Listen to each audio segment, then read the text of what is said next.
Nice place.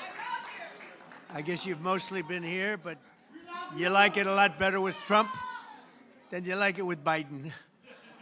That I can tell you. That's because you're smart. Well, I'm thrilled to welcome so many good friends to the White House as we celebrate the third night of Hanukkah. Right? Third night. Time flies. Let me take a moment to send the love and prayers to our entire nation, to the people of Australia, and especially all those affected by the horrific and anti-Semitic terrorist attack, and that's exactly what it is, anti-Semitic, that took place on a Hanukkah celebration in Sydney. What a terrible, terrible thing. We don't learn. We're joined in mourning all of those who were killed, and we're praying for the swift recovery of the wounded. Some are very horrifically wounded, as you probably know. All nations must stand together against the evil forces of radical Islamic terrorism, and we're doing that. Joining us tonight, our Commerce Secretary Howard Lutnick is doing a fantastic job. Representatives Paul Gosar, David Kutzoff, Claudia Tenney, Ronnie Jackson, he was my White House doctor. Ronnie was asked, who is the healthiest of all? Was it Barack Hussein Obama? Was it Sleepy Joe Biden?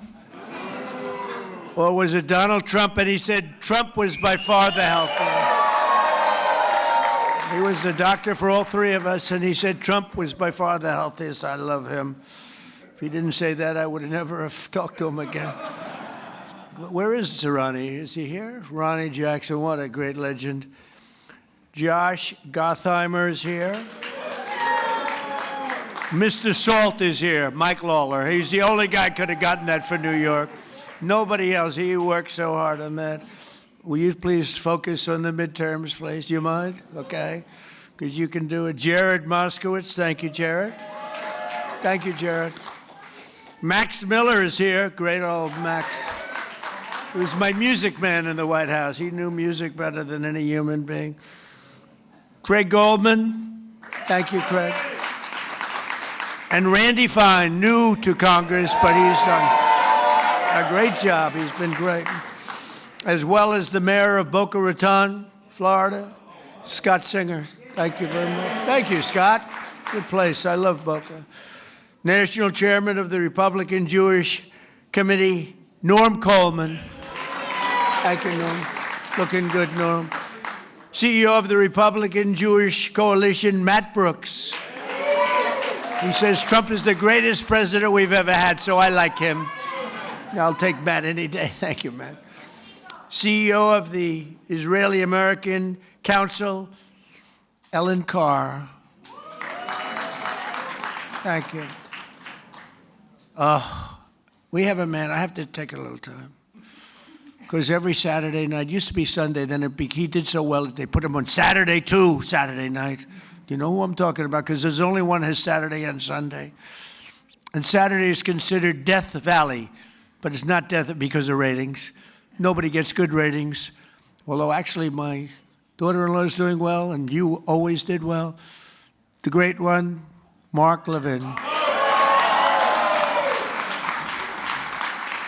And much more importantly, his much more brilliant wife. Where are you? There you are.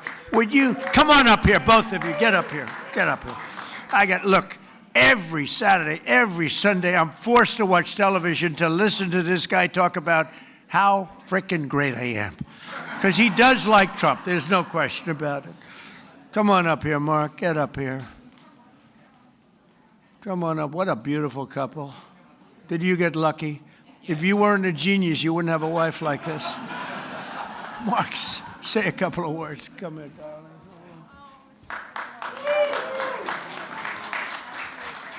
And these people do like Israel. Hold on. And he loves Israel too. It's true. 2 seconds. Just 2 seconds. 6 years ago, I was up here. And I said, this is our first Jewish president. Now he's the first Jewish president to serve two not consecutive presidencies. We thank you for everything. That's right. Bad things happened on the second one. Namely, the election was rigged. And we found out, and you see that happening. But, and you are the greatest president. Thank you very much. And God bless you. I miss you. I miss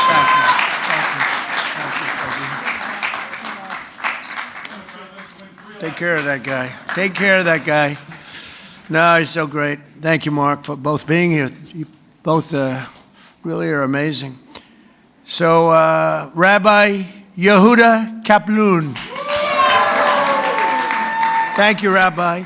Oh, no. Sid Rosenberg. There he is. Sid. Do you want to come up here, Sid? Mark, should I let Sid come up, Mark? I think so. Come on, Sid. So Sid's got the #1 radio show in New York. Got the #1 radio show in New York, like by far, ABC. Works for a really nice guy, too. Actually, he's not that nice, but he's nice as far as I'm concerned. He works for a good man. Say a few words, Sid. Thank you. I love him. Do you all love him? Has there been a president even close to this guy, even close?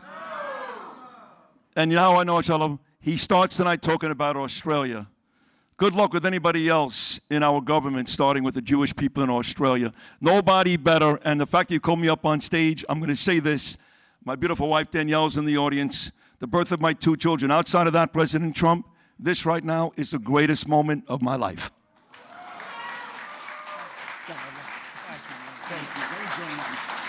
He's almost crying. He never cried. He hasn't cried since he's a baby. Well, he's a great guy and a great man, and he loves Israel. And boy, you got some good people. Harmeet, thank you very much. Harmeet Dillon is here. And she sues the off of anybody that is anti-Semitic. She's doing a lot of them right now. Harvard wished they never heard her name, right? They're going to pay a lot of money, right, Harmeet? We're going to pay a lot of money. Sid, it's an honor to have you up, and you do a great show, and we appreciate it. And say hello to the Antisemitism person, who's fantastic. And another person, I really love her. I think she's a beautiful woman. You're not allowed to say that anymore, because if you do, it usually means the end of your political career, but I've been threatened much worse than that. I think she's a beautiful woman, inside and out. Liz Pipco. Liz, come up here. Enough with the Sid and the Mark. Come on up here. Look at her. She has been so strong for Israel and for our country. Let's say a few words, please.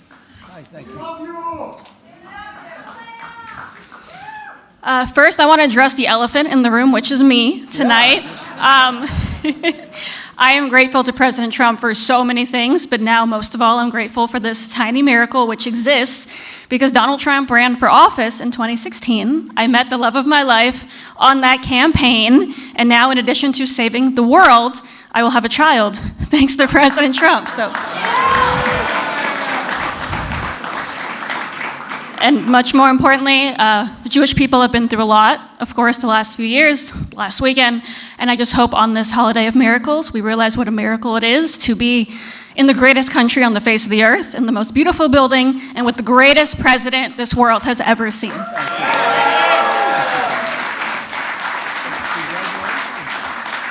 Congratulations. That's right. She was on the campaign, and she was so effective and great. And we always have to remember the ones that have been great in good times and bad. That's why Mark and the people I introduce, because I don't introduce them when they're just sort of good.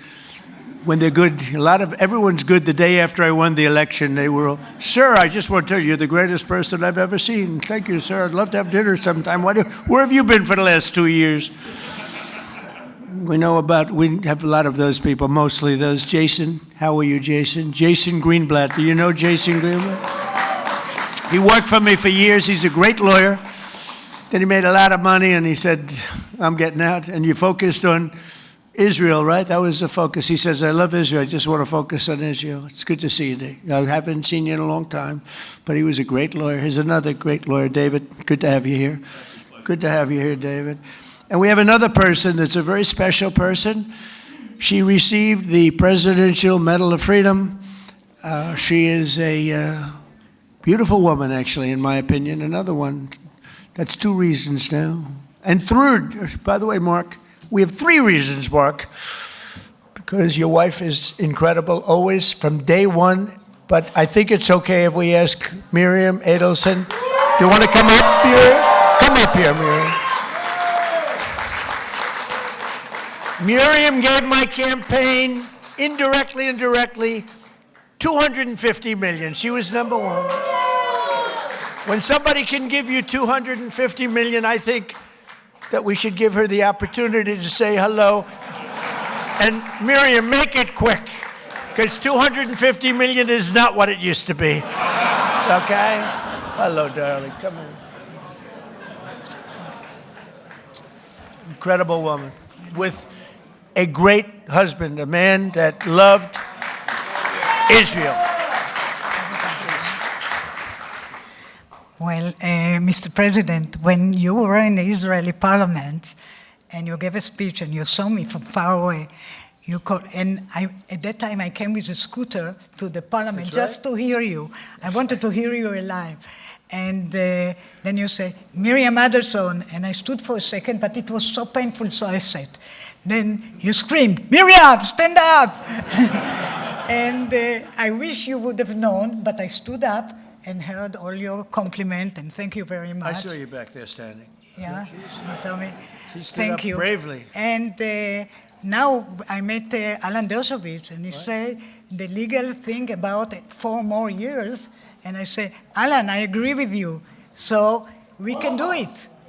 Think about it. Alan's and I here would someplace. Where's Alan? Alan is here? Oh, he had a flight. Alan is here? Think about it. Thank you. Maybe I will be the first one who told you, or second. Yeah. She said, think about it. I'll give you another 250. I will give. But her husband, Sheldon, was an amazing guy, and he'd come up to the office, and there was nobody more aggressive than Sheldon. I think I spent more time with him and you, because you usually came up together, but he'd call and say, can I come over, please? I say, Sheldon, I'm president of the United States. It doesn't work that way anymore. It's like maybe tomorrow. How about tomorrow? No, please, just for a little while. And he'd always say 10 minutes. It turned out to be about an hour and a half, right? And what he did is he fought for Israel. That's all he really fought for. He just wanted to take care of Israel. So he was a great guy. He was a fantastic man, and he loved you so much he couldn't see straight. So good. Thank you, darling. Be careful. Be careful. We don't want her falling. You know, when you fall, it's not good for politics. We had a man that fell a lot. I don't want to talk too much because I'll have my day, I'm sure, you know. They're waiting, the press. See all that press back there? They're waiting. Oh, would they like to see Trump trip off the stage? I would never live it down. But anyway, it's so, and we have so many friends. I can't mention everybody. We have so many friends. Hello, my man. How are you? Boy, we have good people here tonight, huh? This is the A-list. This is the A-list of any list. But it's an honor to have you all. It really is. What you've done and what you've gone through is incredible. And as a people, there's never been anything like it.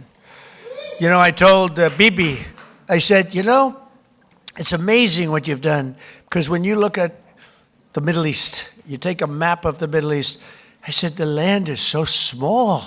It's so tiny. It's like hard to believe what you've been able to do. Now, it helped the B-2 bombers that we sent in to wipe out the... We gave them a lot of help. It helped when we were shooting all those drones down from jet fighters. Don't ever let anyone tell you a drone is better than a jet fighter. A drone's very nice. But when you have F-22s circling around them like there's nothing, just shooting the crap out of them out of the air, don't let anyone convince you that a drone is better than an F-22 or an F-35 or any of that stuff. But they're nice. They're nice. But we had our fighters shooting the hell out of 2,000 drones were launched at Israel, and they were just knocking them out. The only problem, on occasion, they'd run out of bullets. But every one of them took out a drone, and we did a great job. And then we did the best job of all, is we knocked out the Iran nuclear power. They would have had that, and within a month, I think they would have been a much different story, would have been talking from a much different place. But the story of Hanukkah began more than 2,000 years ago in ancient Jerusalem, when the oppressive tyrant, and they were really oppressive, tried. By the way, a lot of things don't change so much. They'd be oppressive today if you didn't have strength. You need strength, Mark, right? If you don't have strength, and if you don't have a partner with a good president, don't forget you had a president previously that believed in Iran. They ditched the entire world for Iran. That's why they signed the Iran nuclear deal that I terminated immediately. It was the worst deal. And Bibi Netanyahu came over here to beg Barack Hussein Obama not to sign that deal, but he signed it. He signed it. It was a whole different world. And that's why I wonder. I got the highest Jewish vote. Now, I have to say, in Israel, they say I'm at 99%. But over here, I was like at 50. It meant that 50% of the people over here voted for Kamala. Is that possible? Is that even possible, right? So, anyway, but they suppressed the Jewish worship and imposed foreign rules. Are we okay over there? Just want to make sure you're okay. You okay? Good. I want to make sure you're perfect. Okay? Thank you very much, yeah. Yeah, is there a doctor? Get a doctor over there, please, just in case. Go ahead, hop over there, please. Okay? Good. Thank you very much. Everything good? Okay. Great person. Against overwhelming odds, a small band of Jewish fighters rose up to defend the Jewish people's right to worship freely. When they reclaimed the Holy Temple, they found only a single flask of sacred oil, just enough to keep the menorah's light burning for one night. They wanted that light to burn just for one night. Yet, as the story goes, that small flame endured for 8 days. Do you know that story? Does everybody know that story? For thousands of years, the miracle of Hanukkah has reminded us of God's love for the Jewish people, as well as their enduring resilience and faith in the face of centuries of persecution. Centuries. And it continues. It continues. Who would believe this could continue? And it sort of started here with schools and universities, and Harmeet's taking care of that situation very strongly in the Department of Justice, right? Who would believe it? But we're grateful to be joined by another reminder of that unbreakable strength, two courageous survivors of the Nazi Holocaust, Jerry Worotsky and Michael Bornstein. Where are they? Where are you guys? Well, you look good. You look better than I do. You look fantastic. Jerry was only 9 years old when the Nazis invaded Poland. He lost both of his parents in the camps, but refused to let their murder defeat him. After the war, he came to New York, where he had an incredibly successful career, became very successful, and became a good friend of Melanie and myself. And I want to thank you, Jerry, and that's incredible what took place. Thank you very much. Thank you, Jerry. Thank you very much. And Michael Bornstein lost both his father and mother in Auschwitz when he was just a very young man, a toddler actually.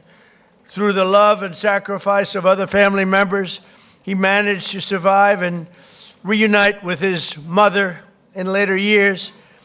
They would come to America, where Michael received a scholarship to college and eventually earned a PhD in chemistry and became one of the most brilliant chemists anywhere around. So Michael and Jerry, I want to just thank you. We're honored to have you. This whole group of people are very honored to have you both. Thank you very much. Thank you. Thank you very much. Thank you, Michael. As President of the United States, I will always support Jewish Americans, and I will always be a friend and a champion to the Jewish people. I have been. And I will say, you know, if you go back 10, 12, 15 years ago at the most, The strongest lobby in Washington was the Jewish lobby. It was Israel. That's no longer true. You have to be very careful. You have a Congress in particular which is becoming anti-Semitic. You have AOC +3. You have those people, Ilhan Omar, she hates Jewish people. And you have to be very careful because there's been a big change. You know, if you go back 15 years ago, I'm not Jewish, but my father was very friendly with many, many Jewish people, was honored by Federation. I would go with him to Federation of Jewish Philanthropies and many other things. And we grew up respecting and loving Jewish people. You know, you don't even think about it. In Brooklyn and Queens mostly. And my father didn't go to Manhattan. He never went to Manhattan from the standpoint. He could never understand how in Brooklyn you could buy a piece of land for $3 a foot and how in Manhattan you had to pay $1,000 a foot. He said, I can't get that. I don't like it. I like to buy it for $3. So it was different. It's a different thinking. In a way, I'm glad he didn't do that because he let me have some of that fun. And I had a lot of fun in Manhattan. We did great. But my father would tell me the most powerful lobby that there is in this country is the Jewish lobby. It's the Israeli lobby. It's not that way anymore. You have a lot of people in your way. You have a lot of people that don't want to help Israel. You have a lot of people in Congress that don't like Israel. You have a lot of people in Congress that, in a way, I think, Mike, we could say it, right? You're there. You're doing an amazing job, Mike Lawler. They hate Israel. They hate Israel. And if you would have told me 15 years ago that that was possible, Jason, I would have said, there's no way. There's no way that's possible. But it's happening. And obviously, it's getting progressively worse. Less so in the Senate, but the Senate's starting also. You get glimmers, you know, when I'm in the back rooms talking to people, you get glimmers of statements that you say, whoa, where did that come from? So we have to be, Sid, we have to be very careful because bad things are happening. And then you see what goes on in Australia or October 7th. How about October 7th? And then you have people that deny it ever happened. How about the people that deny, like they deny the Holocaust, but, you know, you figure, well, that's just many years. Well, October 7th is not many years at all. And you have people that deny October. I saw tape that I wish I never saw it, actually. I wish I never saw it. I got to see tape that some of you got to see, but as president, I got to see things I wish I never saw. But there's no denying it. But then they'll say, oh, the tape was a rigged tape. It was a tape that never existed. They made it up. It's just propaganda. I don't know if they believe it. I don't think they believe it, but you have to be very, very careful. Bad things are happening, and we're not going to let that happen. While I'm president and the DOJ and Harmeet, we're not going to let it happen, but please be vigilant and careful because you have some bad people that are now in Congress that were unthinkable to be in Congress 12, 13, 14 years ago, 15 years ago. Within days of taking office, I signed a historic executive order to combat the vile scourge of anti-Semitism, as you know.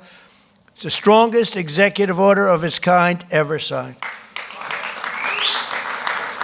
And we're also mobilizing federal resources to protect Jewish students and faculty. The faculty is under siege. The students are under siege. When you look at Columbia, you look at Harvard, you look at some of these schools, what's going on. But the faculty on campuses across America and are deporting foreign jihadist sympathizers and terrorist supporters at record levels. We're deporting them. We're not putting them in jails. We're deporting them. I terminated the disastrous Iran nuclear deal. And this summer, we obliterated Iran's nuclear program like nobody's ever seen. And even that CNN fake news, they're back there. The camera's roaring. The light will go off in any second now. They hate when I mention their name because they know it's only bad because they're crooked as hell. They're fake news, you know, the term. I think it's one of my better terms, Sid, right?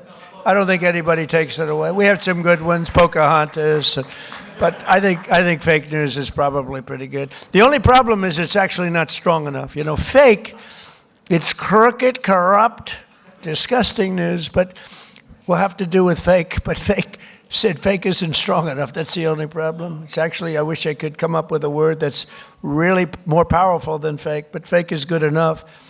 But CNN with the attack on Iran, they said, well, I used the word we obliterated them. You know why? Because the pilots told me they know better than anybody, and the pilots told everything, and then we had visuals. And these pilots are coming back after having endured the most dangerous ride. I said, did you guys, I had them all to the Oval Office.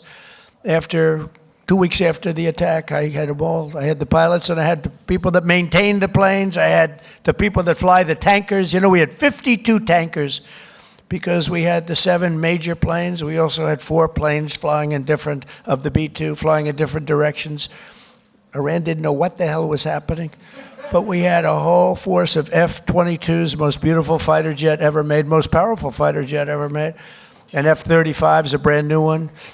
And they're stealth. Believe me, they're stealth because they went into Iranian airspace and Iran never saw anything. And it was, think of this, 2 o'clock in the morning. It was dark at night. There was no moon at all, no light, no nothing. And every single bomb went right down those air shafts into granite mountains, right down those air shafts.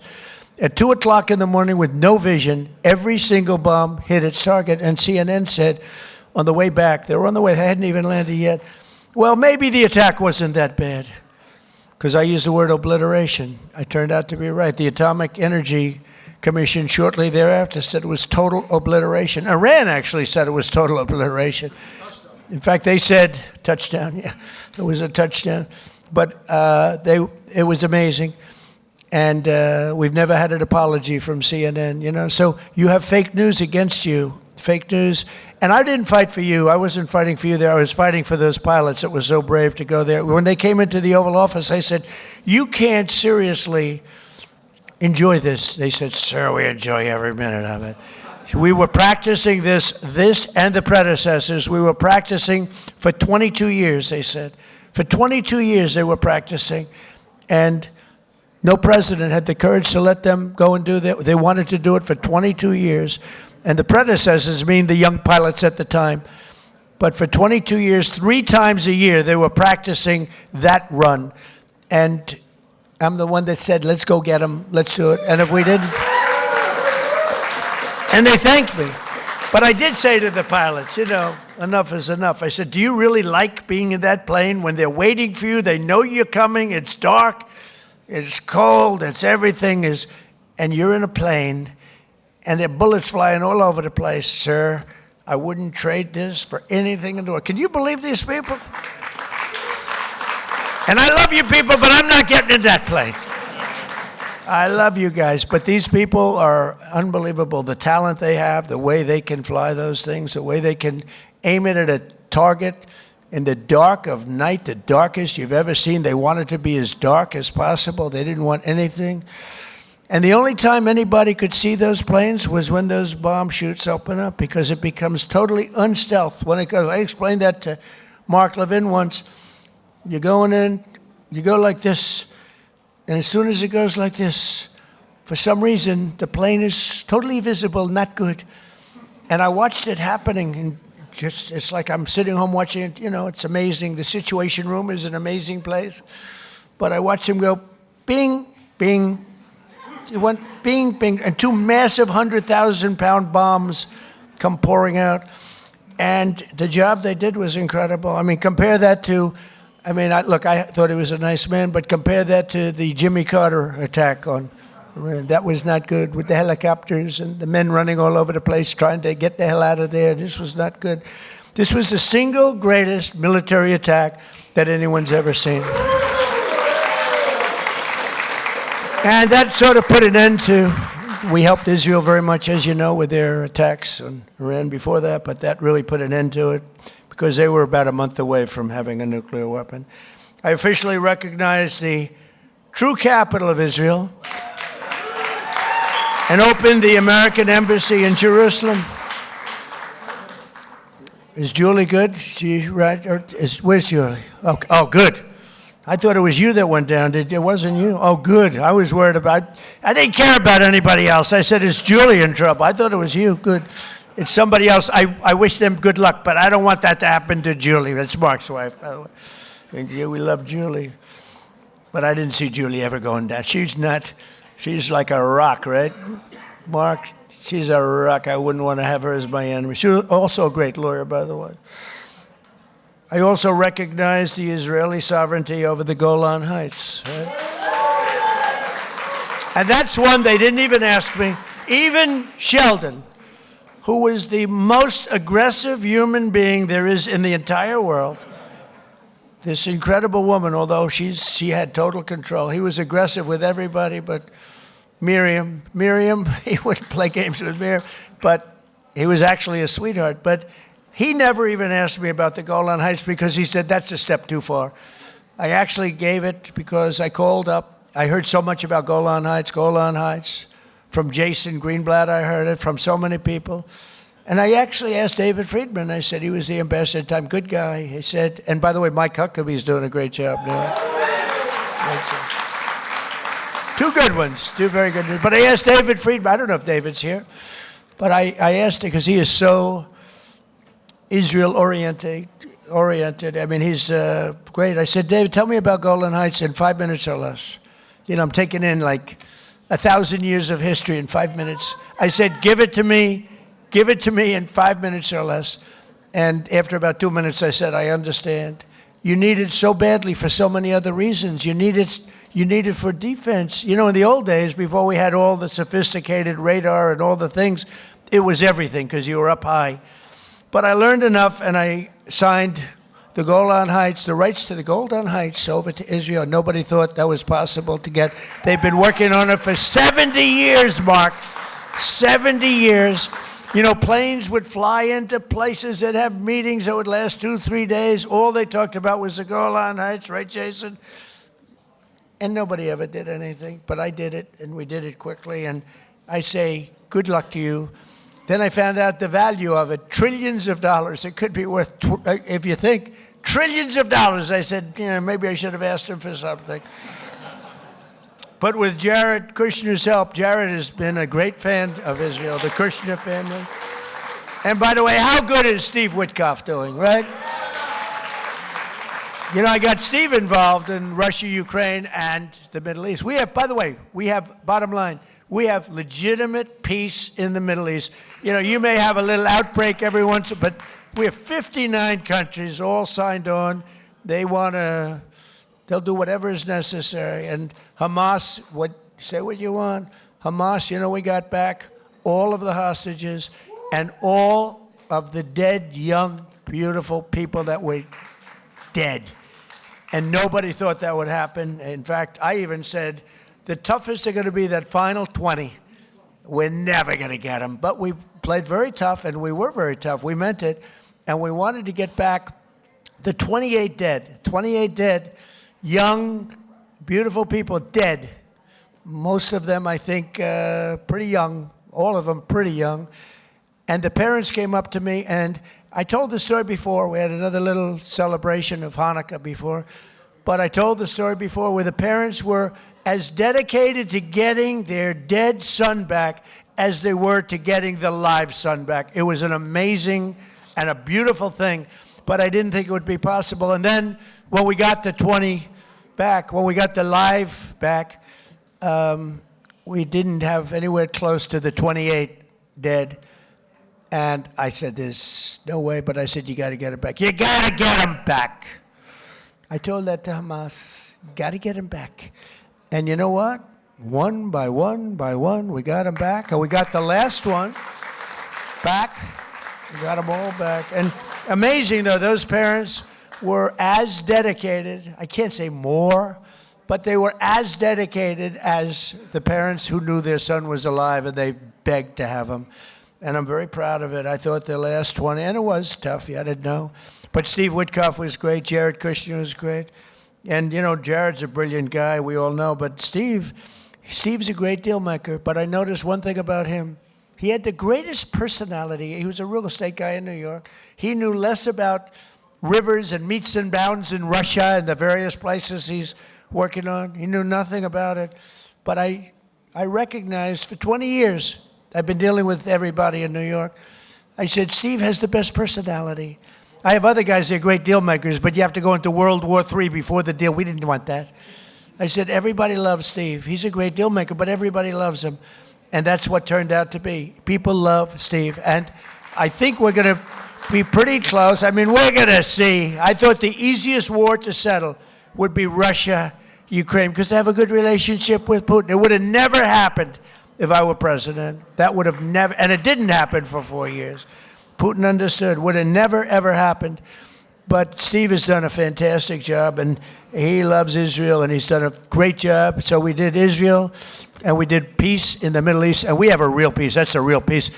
If Hamas acts up, they know it's big trouble. And we have Hezbollah, as you know, in Lebanon, and they're big trouble. But we have peace, and we have many countries that want to go in and take out Hezbollah if it happens, if we want to do it. Not just Israel. Many countries would do it. There's tremendous unity now in the Middle East, and we really do. We really have peace in the Middle East for the first time ever, so it's an honor. It's an honor.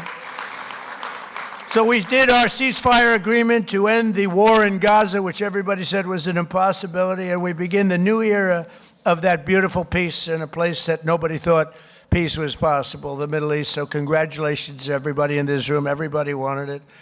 But the story of Hanukkah reminds us that light will always prevail over darkness, and faith and triumph over fear. Together, let us honor the eternal flame and the faith that has always protected the Jewish people. You are protected. You are special, special people. You are special people. So I want to thank everybody. I want to wish you all a happy Hanukkah. And you know, this is the first time that I've ever brought up notes to make a speech for. We call them the Christmas dinners. I call them the Christmas Hanukkah dinners, if that's okay. I hope you don't mind. But I call them New Year's dinners too. But I've made about 20 of them so far. I never had any others. I brought this up. You know why? I've done so much for Israel that I have to read. Look at it. I got like pages. And I don't want to leave anything out. I don't want to leave Golan Heights out. I want to tell you what we did. But it's an honor to help you. I have so many friends, and a lot of you are right in this audience. Very special group of people. You know, for every time we have one of these parties, we have to turn down 10 people for everyone that makes it. It's the White House. Soon you'll have a ballroom that's so big I can handle. And we just won the case today. Did you know that, Mark? We just won the case. We got sued. We're donating a $400 million ballroom, and we got sued not to build it. For 150 years, they've wanted a ballroom, and we're giving them, myself and donors are giving them, free of charge, for nothing. We're donating a building that's approximately 400 million. I think I'll do it for less, but it's 400. I should do it for less. I will do it for less. But just in case I say 400, otherwise if I go $3 over, the press will say, it costs more. I build under budget and ahead of schedule. Right, Jason? Always.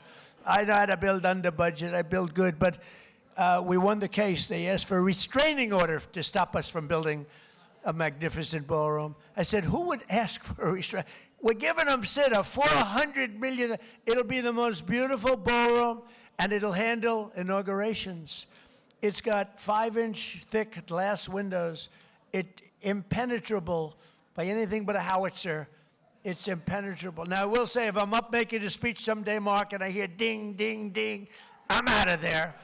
But it's going to be one of the greatest. I think it'll be the greatest ballroom anywhere in the world. But I said, who else but in our country would sue to stop a $400 million beautiful ballroom that people have been after for the White House? The White House has wanted a ballroom for 150 years. You know, they used to use a tent, and they have a tent, and the tent would go in a very low area because it's the only area that can handle a big tent. And if it rained, the rain would go over the woman's beautiful shoes with the high heels, about 6-7 inches worth of water. They'd be sitting in the water, and people said, would rather have that than a brand new.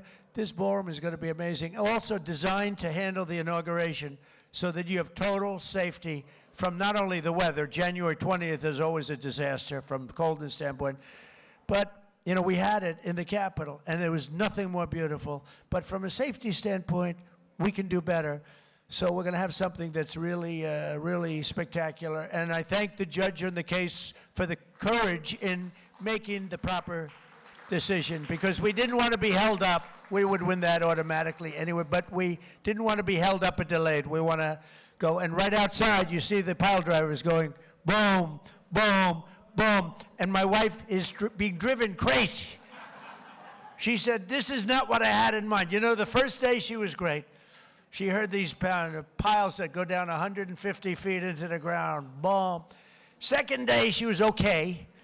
Third day, she wasn't thrilled. And after that, it's been brutal. But you know what? You're going to have the greatest ballroom anywhere in the world, and you're going to love it. It's going to fit beautifully with the White House. Happy Hanukkah. Have a great year. We love you, and we love Israel. Thank you very much. Thank you. Thank you, Mark. Thank you.